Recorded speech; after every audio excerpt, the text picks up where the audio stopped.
The oldest musical instrument ever discovered is over 60,000 years old. It was carved from a bear bone. And whoever made it wasn't making art. They were solving a problem that had nothing to do with entertainment. Think about what music actually is for a moment. Not what it means to you personally, not your favorite song or the album that got you through something difficult.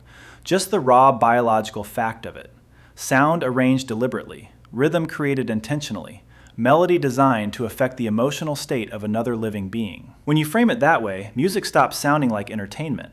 It starts sounding like technology. Ancient, powerful, biological technology. The instrument is called the Divya Babe flute. It was discovered in a cave in Slovenia in 1995, buried in sediment layer dating back at least 60,000 years. The cave was not a human settlement, it was a Neanderthal site. Which means the oldest musical instrument ever found was not made by modern humans at all. It was made by our closest evolutionary relatives, people who are often still imagined as brutish, primitive, and incapable of complex thought.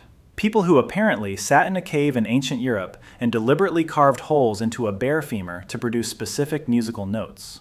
When researchers analyzed the holes in the bone, they found something extraordinary. The spacing between the holes corresponds almost exactly to the spacing needed to produce a diatonic scale, the same foundational musical scale still used in virtually all Western music today. Do, re, mi, fa, sol, la, ti, do.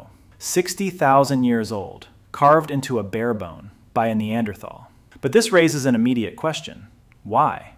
Why would a Neanderthal living in Ice Age Europe, struggling to survive in one of the harshest environments ever faced by any human species, spend time and energy carving a musical instrument? What problem was music solving that made it worth the effort? The answer begins with something so fundamental that most people never think to question it. Human beings are the only species on Earth that synchronizes movement to an external beat. Every other animal that produces sound, birds, whales, frogs, crickets, produces sound instinctively, automatically, without conscious choice or deliberate rhythm matching. But humans hear a beat and their bodies respond.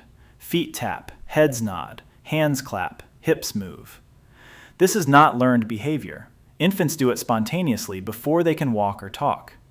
The urge to synchronize with rhythm is hardwired into the human nervous system in a way that appears in no other species. And this is deeply strange, because evolution does not wire things into nervous systems without reason. Every hardwired behavior represents a solution to a survival problem. So what survival problem did rhythm synchronization solve? The answer may be group cohesion, cooperation, trust.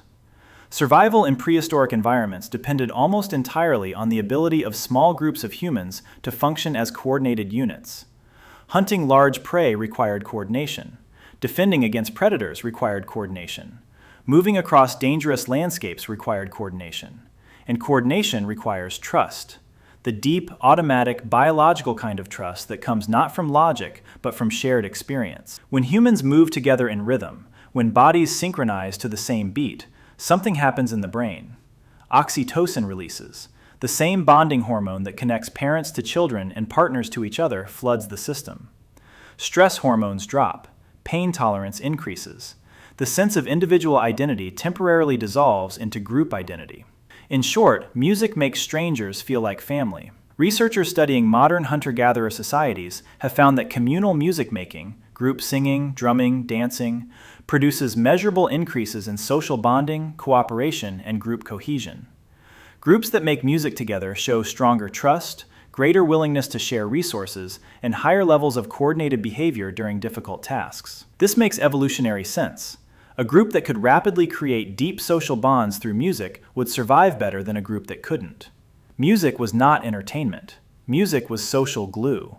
The technology that held fragile human groups together when everything else threatened to pull them apart. But group bonding was not the only problem music was solving, because there was another challenge that prehistoric humans faced that music may have been uniquely designed to address, and it begins before a child can speak, before they can understand language, before they can comprehend danger or safety or love in any conceptual way.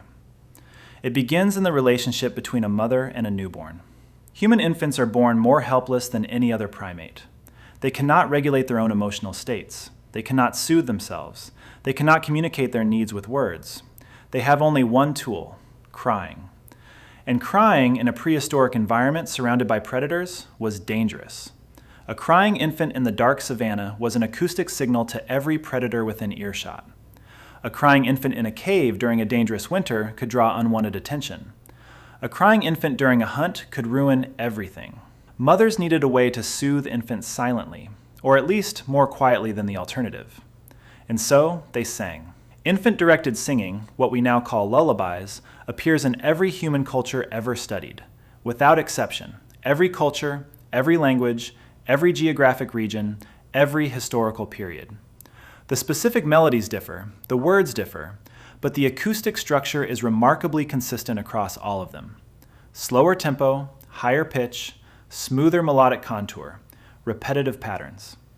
These features are not cultural inventions, they are biological signals, acoustic patterns that the human infant nervous system responds to with measurable physiological calming, reduced heart rate, reduced cortisol, increased attention and focus.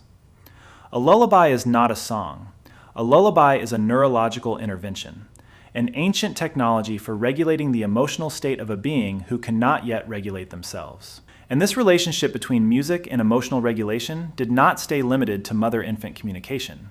It expanded, because prehistoric humans faced emotional challenges that went far beyond soothing crying babies. They faced terror. They faced grief. They faced the kind of existential dread that comes from living in a world where death is constant, unpredictable, and often violent. Imagine being a prehistoric human preparing for a dangerous hunt. Your heart rate is elevated. Your stress hormones are flooding your system. Your attention is fragmented between fear and the need to focus. And someone begins to drum. Slowly at first, then steadily. Then the group joins in. Voices begin. The rhythm enters your body. Your heartbeat begins to synchronize with the external beat. Your breathing slows. Your attention narrows and focuses. The fear is still there, but it is no longer in charge. The music has regulated your nervous system in preparation for what is coming. This is not coincidence.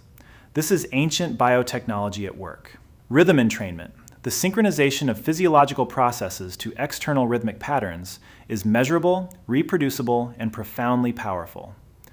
Military cultures throughout history have used drumming and marching music specifically because synchronized movement reduces fear, increases pain tolerance, and dramatically improves group coordination under pressure. The Romans marched to music. Medieval armies advanced to drums. Modern military training still uses cadence. They weren't using music because it was pleasant. They were using music because it worked. And somewhere in that Slovenian cave 60,000 years ago, a Neanderthal understood this too. Not conceptually, not with words or theories, but in their body. In their hands carefully boring holes into a bare femur at precisely calculated intervals. In the sounds that emerged when they first blew air across those holes, and heard something that nobody had ever heard before. Music, not for entertainment, not for pleasure, although it became those things too. But first and most fundamentally, as a solution to the oldest problems conscious beings have ever faced. How do you bind a group together when everything tries to pull them apart? How do you calm a helpless infant when silence is survival? How do you regulate terror when the next moment might kill you? How do you grieve when grief has no words yet? You make sound, deliberate, rhythmic, melodic sound. You find the notes that resonate inside other bodies. You discover that certain arrangements of sound do things to the nervous system that nothing else can do. You carve holes into a bone and you play. Today, music is everywhere and nowhere simultaneously. It streams constantly from every device, every store, every elevator, every waiting room. We consume it passively, endlessly, as background to everything else we do. And in doing so, we may be losing something essential about what music actually is. Because for 60,000 years, humans didn't consume music. They made it. Together, in groups, around fires, in rituals, in moments of grief, celebration, preparation, and connection. Music was something that happened between people, not something that happened to them. The difference matters more than we realize. Passive listening to music activates the brain differently than active music making. Group music making produces bonding effects that solo listening cannot replicate. The oxytocin release, the pain tolerance increase, the dissolution of individual identity into group identity, these effects are strongest when you are making the music yourself, with other people, in real time. We are the only species that synchronizes movement to an external beat. The only species that soothes its young with deliberate melodic sound. The only species that uses rhythm to regulate collective emotional states before dangerous coordinated action. The only species that grieves with music, celebrates with music, bonds with music, and passes knowledge down through generations encoded in song. Music is not something we invented for fun. Music is something evolution built into us because it solved problems that nothing else could solve, because it bound groups together, because it calmed terrified infants, because it regulated nervous systems on the edge of breaking, because it made the unbearable bearable and the impossible feel possible. And it all started with a bare bone, 60,000 years ago, in a dark cave in Slovenia, in the hands of a Neanderthal who picked up a femur and heard, perhaps for the first time in the history of conscious life on Earth, something that sounded like music. And they kept going.